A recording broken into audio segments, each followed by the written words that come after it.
This is one of the most important graphs in history. It shows how the amount of books increased 100x after the printing press. It then begs the question, how did that impact society? And what about other mediums, not just printing? What about writing? What about the internet? So today we're going to solve the puzzle for why the medium is the message, and we're going to look at this crazy history of thought and ideas. Fundamentally, the medium determines the message because it creates what is selected for in the population of ideas, both what is stable and what replicates. And so today we're going to look at the history of communication in 6 parts: oral cultures before 3000 BCE, then writing, then printing around 1500, then telecommunications with the radio and TV around 1900, and then the internet around 2000, and then AI today. And this video is just going to talk about the first of those, vocal communication. And if you're new here, hello, my name is Reese. We're doing a series together on the juiciest questions, how everything evolved and what's happening today. And I've done a bunch of research on this. I've read a bunch of books. I've made these 20,000 note cards as a way to kind of help us answer these questions together. Let's do it.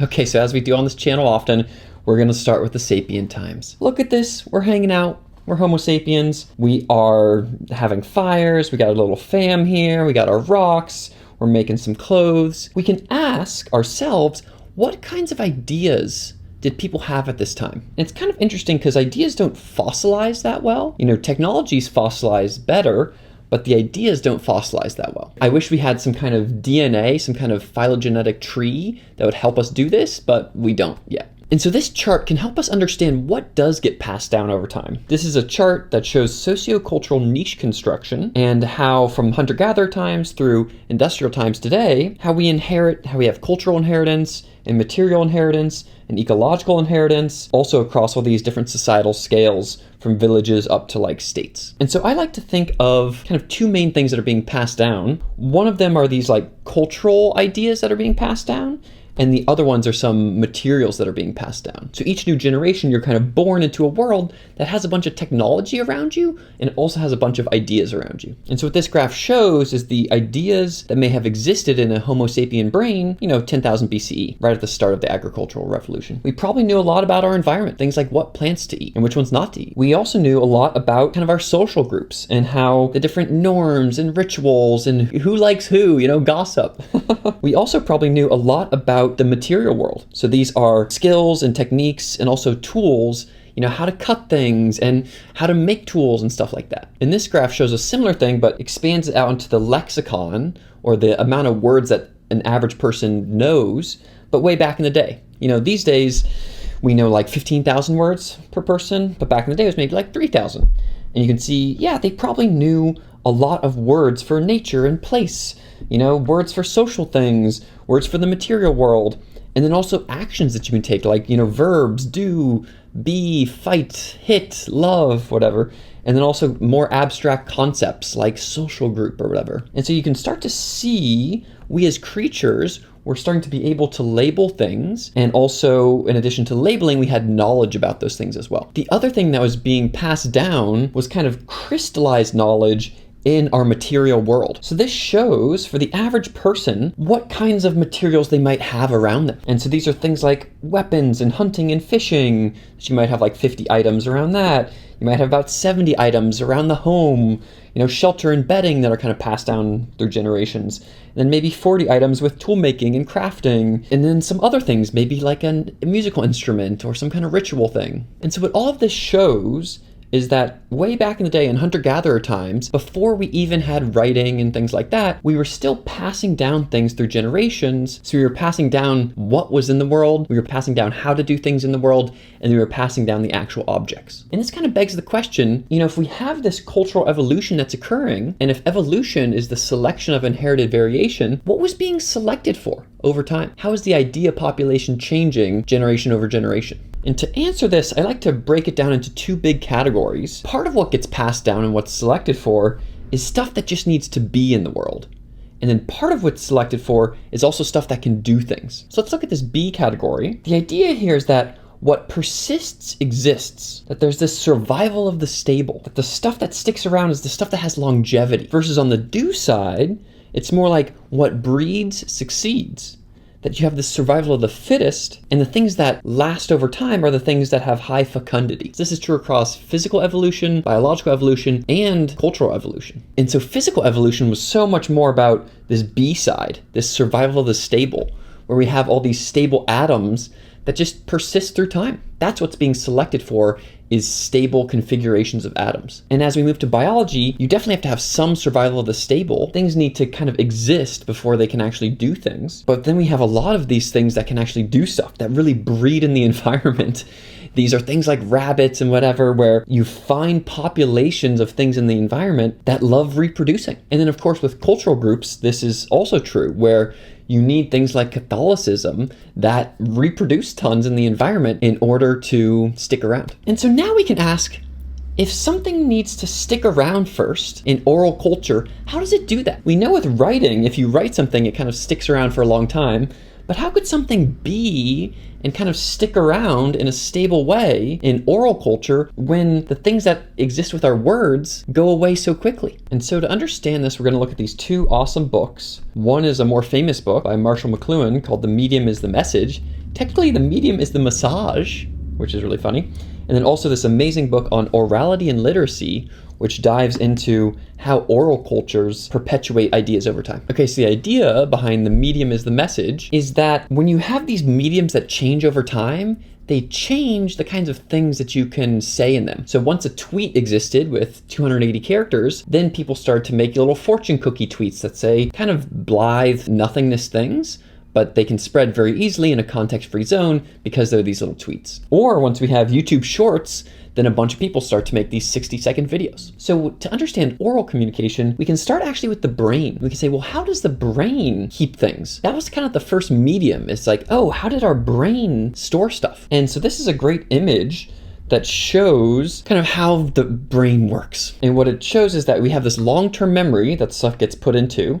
We have this kind of central executive, the self, that's delegating things. And then we have these two key things here. And the one on the left called a visual spatial sketchpad. And this thing is essentially your mind's eye, where you have stuff coming into your little brain and it kind of gets put here. It says, hey, we're just gonna let that be there for a second. And on the other side, you have the phonological loop, which is the mouth and the ear. And so this is kind of like our inner ear, where as stuff is coming in, it gets kind of set into this little inner ear space. And then those two things get kind of put together into this episodic buffer where we're continually making these little episodic memories of what's happening through time. And I think this is important because this is fundamentally the initial first medium. If you were to try to share things that don't exist in 3 dimensions, like 4 dimensions, that would be anti-mimetic. It would be impossible to think about those things. Or if you tried to share ideas that are annoying, that are kind of white noise and stuff like that, if you try to share non-musical things in non-language, those are also anti-mimetic. And so if you want to actually store things in the brain, they have to be seeable and hearable by our inner eye and our inner ear. This is another way to visualize that, and this shows kind of how memory works. And so you have individual memory on the left, and some of that memory is some of this explicit stuff that we were just talking about, like episodic memory, some of those semantic lexicon, things like that that you remember in your little brain over time. You also have some of this implicit memory. So these are the practices, the kind of procedural memory that we have over time of behavior that can also be passed down. But it's a little bit more implicit than this explicit memory. And we also have some of these collective memories that get passed down over time in this kind of collective cultural space. And so those are things like, instead of just human genes being passed down from parents to offspring, we have human culture, which is passed down not only through your parents, but also through your kin, your non-kin, through societal norms, through peers. And so I've gotten all these things and you've gotten all these things from the culture around us. Here's this awesome chart that kind of quantifies that, which I really love. It shows for a male kind of offspring or a female offspring, what percentage of things they get from their father and their uncles versus their mother and their aunts. Also from their grandfathers, from their grandmothers, and then from their brothers and brother-in-laws and their sisters and sister-in-laws. And this is for kind of a hunter-gatherer society. And what this shows is that you get so much of your culture from your same gendered. And so for someone like me, what it shows is that I will get most of my culture from my uncles and my father. I get a little bit from my mom. I don't get much from the genders on this side. And then I get a lot from my kind of peers of the same age and the same gender. Versus, for a woman, she gets a lot of her culture from her mom and her aunts and her grandmothers.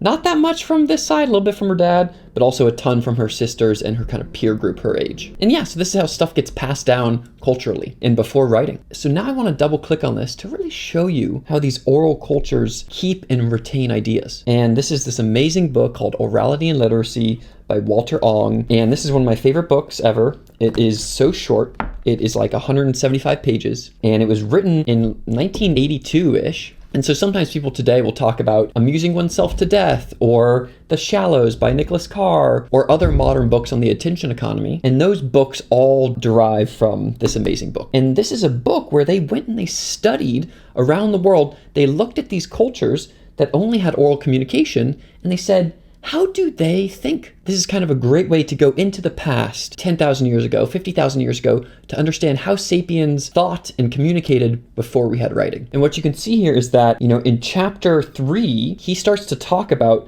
the psychodynamics of orality. He talks about what you can recall, mnemonics and formulas. So he talks about all these things that are crucial to oral thought, that it's redundant, that it is conservative, that it's closer to the human life world, that it's agonistically toned, that it is empathetic and participatory rather than objectively distanced, that it's homeostatic, that it perpetuates itself, that it's situational rather than abstract, that it has this oral memorization, that there's this verbomotor style that's connected to like gestures and things. And so these are all things that oral cultures need to have in order to keep their ideas in the environment over time. And then later he talks about how writing restructures consciousness, then we get print, and then some of these new media things later. But now let's dive into this piece on verbal cultures. And I want to highlight some amazing pieces here. And by the way, I gave my other copy to a friend. So this is a new copy that has this new highlighting in it from me. And so Walter asked the question, how do you kind of remember stuff? And his answer here, he says, the only answer is think memorable thoughts. So yeah, your thoughts have to be memorable or else they go away. You can't write them down. And then he goes on to talk about these formulas or aids, things that we know today, like red in the morning, sailor's warning, red in the night, sailor's delight, divide and conquer, to err is human, to forgive is divine, the clinging vine, the sturdy oak. So then Walter says, fixed, often rhythmically balanced expressions of this sort and of other sorts can be found occasionally in print and indeed can be looked up in books of sayings. But in oral cultures, they are not occasional. They are incessant. They form the substance of thought itself. Thought in any extended form is impossible without them, for it consists of them. Wow, what a statement. That, when you read something like Khalil Gibran's work, it kind of has orality in it a bit. Or if you read, Homer's Odysseus, it has orality in it a bit. But if you look at oral culture, it's composed entirely of these kinds of easily memorable statements. And then he goes on to say, in an oral culture, to think through something in non-formulaic, non-patterned, non-mnemonic terms, even if it were possible, would be a waste of time. For such thought, once worked through, could never be recovered with any effectiveness, as it could be with the aid of writing. What he's saying here is that there's essentially a whole set of anti-mimetic thoughts in an oral culture, because if you were to think something that was kind of cool and complex and whatever, but it couldn't be remembered, it just goes away. And so people only end up thinking things that can be remembered. So yeah, this is an amazing book. Totally recommend checking it out. And the crazy thing is that there's even some residual orality even in cultures like Greek culture that's actually had writing. Cultures like this had these storytellers that are called rhapsodies. And this is how things like Homer's Odyssey or the Iliad were actually passed down, is by storytellers telling the story over and over again. And there were kind of hundreds or thousands of these in Greece at the time. And they would tell these stories just through their memory. And as a reminder, these oral cultures were the main way we communicated for most of our history. So this is 50,000 years ago, 40,000, 30,000, 20,000, we're still speaking, just only speaking, no writing. And then finally, once we get to like 10,000 BCE, that's when we start to have farming and domesticated plants and animals. And then only here, by like 3000 BCE, does writing emerge. And then only here, 1500 AD, does printing emerge. So during all of this time, the only way that ideas were passed down was through this weird, oral communication, oral culture, and also some of this material inheritance that we had, like passing down tools and huts and clothes. Thank you, as always, for watching, and thank you to Roots donors for supporting this channel. If you want to understand more about the past and how we got here, check out the previous videos here. And if you want to understand the future and where we're going, feel free to subscribe here. Hope to see you then. Bye.